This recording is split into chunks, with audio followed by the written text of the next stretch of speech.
everyone. Welcome to Happiness Hunch. We are Lynn and Mike, and today's hunch is all about Thanksgiving. The title of this video is, What? We're not going to have a Martha Stewart Thanksgiving this year? I guess not. And what is a Martha Stewart Thanksgiving anyway? Well, if you ask 10 people, you might get 10 different answers. But for me, a Martha Stewart Thanksgiving involves 3 different elements. Yeah. Can you guess what those are? Actually, no, I really can't. Okay, Just well, tell us. the first thing that a Martha Stewart Thanksgiving involves would be a meticulously clean house. Oh. You know, where you spend the extra time mopping the floors, washing the windows, scrubbing down the bathrooms. Wiping down the baseboard trim. Yes, all of that good stuff. I love Yeah. going into the holidays with this house that's just so crisp and clean. Another element would be seeing fall decor, wrapped around your living room and across the Thanksgiving table, right? Of course. Yes. And then lastly... And out front of your house, too. Oh, yeah, that's true. Corn husks and all this pumpkins. stuff, of which we have neither. Yeah. And then... Nothing. Yeah. We've got nothing in front of our house this year. Anyway. Basic. We just have a house. Yeah. And thirdly, no of course... No plants, even. We don't even have any plants in the front of our house yet. Anyway, go on. Yeah. We're really bare. Pumpkins would help us, actually. Yep, they sure would. But we don't have them. And the other thing a Martha Stewart Thanksgiving would involve would be amazing food, right? Martha Stewart is kind of iconic for setting a festive table. And so you would have all the elements that a Thanksgiving dinner would have, and it would all be perfect. And you would have extra side dishes and extra desserts because, you want to please every single palate in the room, right? Well, this year, because of the back injury that we've been dealing with for 10 weeks now, I just got done looking at the calendar. It's been 10 weeks. So for 10 weeks, Mike has been frustrated, sitting on his bed, working hard from his bed, but not able to do near what he usually does. And guess what? I learned that I actually have a very helpful husband, which has been kind of awesome. Thanks, dear. And I sure am anxious for him to get back on his feet and do those things again. Yeah. But for the last 10 weeks, guess what? I've been doing all the driving. That means club soccer 3 times a week. It means our other son's college 3 times a week. It means taking him to work 3 times a week. It means driving to doctor's appointments. No, wait a second. Why are you driving your son to college? I know. We have a son who didn't want to get his license when he was 16, and so he waited. And actually, our oldest son did the same thing, and we were kind of okay with it. Having a little bit of regrets about this one, though. Yeah. So anyway, I'm doing all of this driving on top of homeschooling and all the normal, making dinner and everything else. So it's been absolutely crazy. And as Thanksgiving was coming into the picture, I started feeling overwhelmed, thinking, I can't do this. Yeah. I can't do this. I love the idea of the perfect Thanksgiving, but I absolutely cannot do it. So I came up with plan A. What's plan A? Plan A is we're going to have the basics. We're going to have a turkey. We'll have mashed potatoes and gravy. We'll have some cranberry sauce and a big salad. Wait a second. We'll see about dessert. I'm confused. What? Wouldn't the Martha Stewart be the plan A? And then you go to plan B? No, I'm doing it different. No, I'm doing it okay. different. So this is plan A. All right. Plan B is actually just a layering element. If I get time. Ah, I see. If I get time, I'll add an extra dessert. I'll add a couple extra sides. I have them in mind, but they may or may not happen. And I might even clean more than just the main room that we're going to be in if I have a little extra time too. Who knows? But the thing is I gave myself relief because I said, I don't have to do this. I don't have to do this. And not only that, what's more important? What am I really looking forward to with this Thanksgiving? Well, we have 2 college kids that are coming home.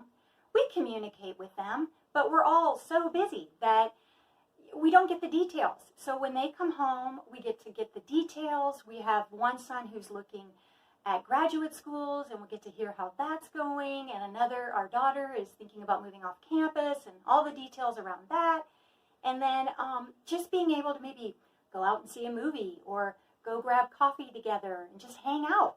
So when I think about Thanksgiving, actually, these are the things that I'm mostly looking forward to. I'm artistic, and I love the art of Thanksgiving, and I love setting a beautiful table. And I'll do it to the extent that I can this year. But for the sake of sanity, I have to just focus on what I can do and focus on the things that are truly most important. And I'm guessing there's a lot of people watching this video. Maybe you're dealing with a health issue. Maybe you're dealing with, a sick relative. Maybe somebody has cancer and you're catering to them. Maybe you're dealing with a broken relationship and it has you consumed psychologically and you just don't have the bandwidth to really think about putting together an amazing Thanksgiving. You know what I mean? Or maybe work. Maybe somebody quit at work and you're having to do the work of 2 people, and you just can't do it. Well, cut yourself a break. Focus on the things that are most important. Does that sound good? Yeah, that sounds great. I think you've, this is growth for you, honey. It is. This It's is hard. amazing. I have Letting to just, go. Letting go is Letting hard. go. Because I am a firstborn, and you know what that means. It means Everything is it's perfect. pretty intense, and but I thought, let's direct that perfection in a different way and see it differently this year. And we'll see what happens. I mean, I don't know. Well, good news. What? Good news. Doctor says that I might be able to push a vacuum soon. Push a vacuum. So... Maybe we need to get a new mop, a stand-up mop that could get those floors done. Yeah, I know. Okay. But anyway, the other thing too, though, is we've got capable kids, and I think the other thing that happens a lot of times is a lot of this work falls on mom. I have a hard time motivating kids, so you go for it. You get those kids motivated. Yeah, right. But this is a good year for everybody under the conditions to step up and really pitch in, and maybe we'll all learn something that. Thanksgiving doesn't just have to fall on mom or Christmas, which is right around the corner. But, maybe the whole family pitches in and we all do our part and we all cook together, we all clean together, and then we can all have fun and relax together. So, there's a time in your family life when you kind of have to do everything as parents, right, when your kids are young. But, we have very, teenage, young adults, very capable kids now, and it's time for them to step up. But yeah, one thing I wanted to say in terms of what's the pearl of great price, sort of that this experience is given to us, and this happiness hunch, which you kind of really referred to, which is really the theme of Thanksgiving, and what's really the trick and the key to Thanksgiving. And I think part of what I would say about this is that we live in a society that idealizes presentation. So if you watch HGTV, or you view Hallmark movies, or you look at Pinterest, or you look at, Snapchat. I don't. But, No, I don't either. I have it. There's we can take pictures and we can photographically present ideal forms of beauty, and it's art. We forget this. Sometimes it's under reality TV, we are given the impression that this is real life, that people out there really present their homes this way, or they really have time to do all that stuff. Or, as we learned when we renovated our house, that you can really do a house renovation on fixer-uppers budgets. Oh, yeah. Right, yeah. You can't. Always amazing. Yeah, I mean, you just, you can't. Behind the scenes, there's... We laugh at the numbers. What? Are you kidding? Yeah. Really laugh at the numbers, but that's okay. What's going on there is that artistic people are presenting ideal forms of beauty, which are all good, and they lift our spirits. We go back and watch these things. A lot of people do, not everybody, but a lot of people do, over and over again because they inspire us, and beauty inspires. Beauty moves our hearts, but then there's a trap, and the trap is that we can be convinced that. This is real life for people. And even if some families are able to pull off an incredible presentation of their home or whatever, what we don't often see is the cost to that situation that is really born, either financially, some people have the money to do that and pay other people to do that. You ever drive by a house and you say, oh my gosh, I wish I could do my Christmas lights like that. Well, the reality is they probably paid someone to do their Christmas lights like that, and we're not in a position to pay someone to do our Christmas lights. So when I get up to do it, and then when I do it, they're never straight, right? They're always hanging down, and I can't get that perfect little line. section that's out. Now, granted, there are some people who do it themselves. We have a neighbor down the street. I see him out there doing it. Very talented light hanger. But But the point is most of us, that's not real life for most of us. So do we just reject all that? Do we get angry and bitter and disgusted by that? No, I don't. I think that that's part of our culture. We idealize certain forms, but what we have to learn how to do is not let the ideal become the enemy of the good. So there are ways in which we can incorporate some of the things we see into our own home. It might be just one or two things. We might say, I'm going to really focus on a centerpiece on the table this year, or I'm going to really focus on the layout of the food on the countertop and work with colors and work with different things. Or it might be, I'm just going to really do a great job on our Christmas tree. And like last year at Christmas time, we put away and got rid of a lot of our Christmas decorations because we realized that it was just too much. Like we just needed simpler, less to do, more time to be with each other, less, every weekend, every evening was like doing something, preparing for Christmas. And it's like, how can you celebrate Advent when you're doing that? You can't. So the idea then is just to see those ideals and say, oh, that's beautiful, that's wonderful.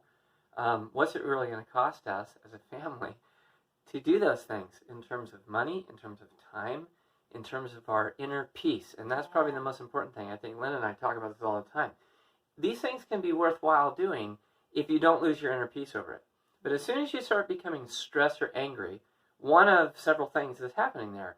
Either there's an expectation that's unrealistic and can't be met, and there's a control issue into that, and wanting to make it happen anyway, and the collateral damage that results is your relationships with everybody in the household. Totally unfair. Yeah. The second thing that can happen sometimes too, though, is that a person can feel inadequate or somehow like they're not measuring up, or they're not, I have to do this because you're disappointed in yourself. Yeah, or you feel like other people's impressions of you are going to be diminished if you don't pull it all together. Well, those kinds of reasons are all kind of like not good reasons. The reasons to beautify your home, or the reasons to make presentation part of your family life and the culture of your home, is really to inspire us towards greater transcendence, towards the key values of living as a family.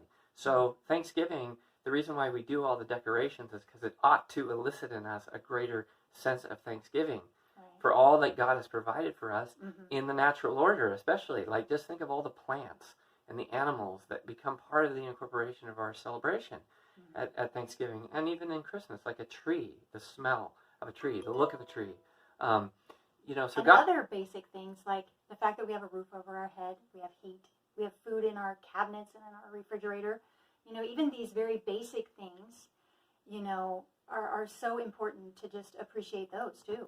Right. Well, I mean, yeah, I was kind of working my way there. But it like God provides all these things, but the most important thing that God provides is the people in our life. And we all know that during the holidays, like probably every family has family dynamics and family politics that can become an obsessive point of focus for us at the holidays, where we get all anxious and all worried about and all spun up around this person or that person or whatever. And I think that when the ideals of a holiday and all the themes that come out in those idealizations are supposed to draw us back to things that are basic and fundamental. And the most fundamental thing is our relationships with family, our relationships with friends. And we have to learn, like especially at Thanksgiving and at Christmas, we have to learn to see the people in our family as God sees them. That is, we have to learn to just love them despite all the foils and all the past history, all the bad memories, all the maybe the arguments you've gotten in, whatever it is. Like, all of that just has to, we have to learn how to put that aside in our lives and really focus on, this is a person who God has put into my life, who has meaning and significance for me and I for them. And we have to begin to open our eyes and to see that person for who they are and be truly grateful. And also grateful for just all the wonderful things that God puts into our lives through creation that really lift our spirits. And that's why we do these things. But if we lose sight of that and become angry and lose our inner peace and become disgruntled and frustrated, and we're always going on the warpath, or just angry with what's going on by trying to pull this off every year, like, we've missed the whole point. So, that I think is, sort of like, so this Thanksgiving, I think the challenge for all of us is, can we really enter into what being thankful really feels like and what it would experience in our minds and in our hearts around opening our eyes and seeing all the wonderful gifts that surround us every single day, despite all the things that aren't perfect and aren't ideal the way we'd like to see them or presented in the media. Challenges. Yeah, like in general. yeah. Let those things inspire us to not just look at pictures and watch movies, but to actually create beautiful spaces, beautiful relationships with people, and build up our family life. Right. And kind of, I just was thinking as you were talking about how one of the most important things you might bring to Thanksgiving this year is not the turkey or the stuffing or the mashed potatoes, but maybe it's just peace. Being very convicted and very just confident that the thing I really want to bring this year is peace. I want there to be peace in Thanksgiving. I want to look into people's eyes and into people's faces and really just take in what I see and love it. Yep. So. That's very good. Stop it. You've been watching too many Hallmark movies. All right. So that's our little kernel of wisdom for this happiness hunch. And thanks for joining us. Please subscribe below, make any comments that you might have, and like us. And we'll be back next week. And in the meantime, follow your hunches. Yes, follow your hunches. Take care. Have a great Thanksgiving. Bye. See ya.